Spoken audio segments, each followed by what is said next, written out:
welcome to my channel. My name is Elena and here I talk about stuff that I read.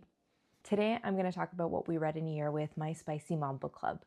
What is the Spicy Mom Book Club? Well, it's just a group of us moms in the small town that I live in. We get together once a month and we talk about a spicy book that we read. We started the book club in January of 2024 and in 2024 we read 10 books.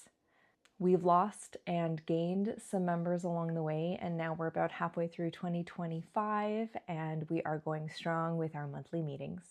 I read most of these books on my Kindle, and I won't go into too much detail for each one in case you want to go into it blind with just a little bit of information. Our very first pick was American Queen. This was the January 2024 pick, and this book made us lose a member before we even really started the book club, before our first meeting. In our group chat, one of the members was really unhappy with the choice and was really yucking other people's yum. She never showed up to any of the book club meetings. If you can't take the heat, get out of the spicy book club. American Queen is very House of Cards, but make it spicy. There are politics, there's the sub-dom dynamic, there's some BDSM. Quite a few of the members didn't like it, but it was 5 stars for me. Important thing to note here is that there is a cliffhanger ending. I read the 2 following books in the series and they weren't as good as the first one, but I would still recommend American Queen. Pick number 2 was Done and Dusted by Lyla Sage. This is a hot cowboy romance. The love was pretty good, the spice was good, but it was a little bit cutesy for my tastes. What I found interesting in this book is that the female main character has ADHD and sensory issues. This was my first time reading a book where the main character has that kind of perspective. However, one of the members in our book club who does have ADHD said that it was not a very accurate representation. Our third book of the year was 3 Ways to Mend a Broken Heart by Trillina Pucci. This is the 3rd book in an interconnected standalone series. The first 2 books were really fantastic. Especially the first one, Tangled in Tinsel, is my favorite of the Trillina Pucci spicy books. If you're looking for a complex love story, this isn't it. If you're looking for a lot of spice that rivals plot, this is a fun read. You have a fake dating trope. The 2 guys are football players. It's 2 guys on 1 girl. It's a fun, easy read. In May, we had Butcher and Blackbird by Brynne. I love the idea behind this book with the vigilante serial killers falling in love. However, the delivery didn't quite hit the mark for me. What I didn't like about this is that the love story is too dragged out. I want the male main character to be obsessed with the female main character. I want stalker vibes. I want him to want to spend every minute of every day with her. And this wasn't quite it, which was disappointing for me, and it makes the love story less believable. Overall, the book was fine. It was interesting. I didn't continue with the series, and I cannot look at ice cream the same way.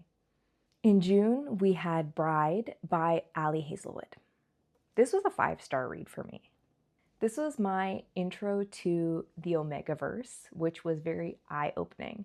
So we have werewolves and vampires here. There was some werewolf anatomy that I didn't know about. And after this book, I went into a kind of black hole of the Omegaverse, and I have some great recommendations for that as well. I really like it.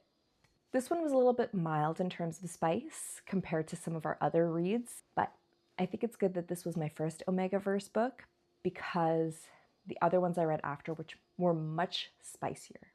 This is Hazelwood's first werewolf book. She did a great job in my opinion. Next up, we have Ruthless Creatures by J.T. Geissinger. It's a mafia romance that just missed the mark for me. The love story wasn't believable. The spice was kind of cringy.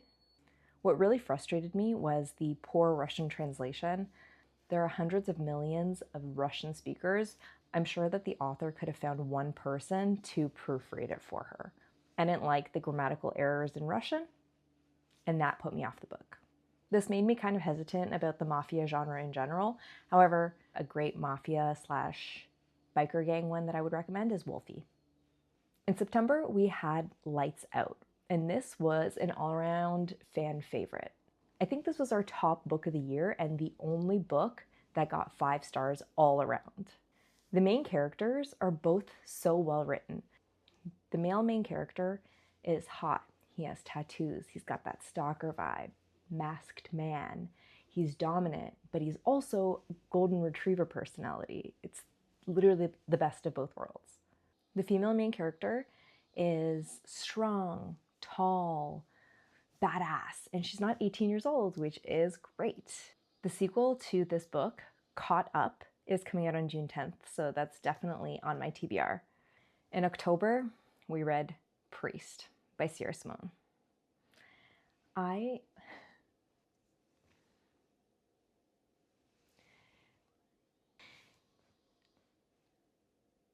don't even know what to say about this book. I feel like I'm going to hell for enjoying it.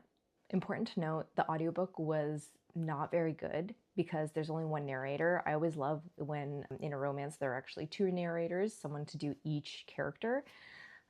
With just one male narrator, the dialogue between the female and male main characters just doesn't really sound that good. You don't want the female main character in the heat of the moment to be voiced by the guy. It just doesn't sound good. It just ruins the moment. I still give it 4 stars because I think the story was really good and I think about it a lot. It was a little bit dragged out towards the end, but there are a couple of scenes, specifically one at the altar in the church and one with sacramental oil, that I just can never forget. In November, things took a dark turn. We have God of Malice by Rina. I read 68 books in 2024. Some are very memorable, some are not. This one, I remember that it was dark, that it started off dark. There was one scene in the beginning that I remember very vividly.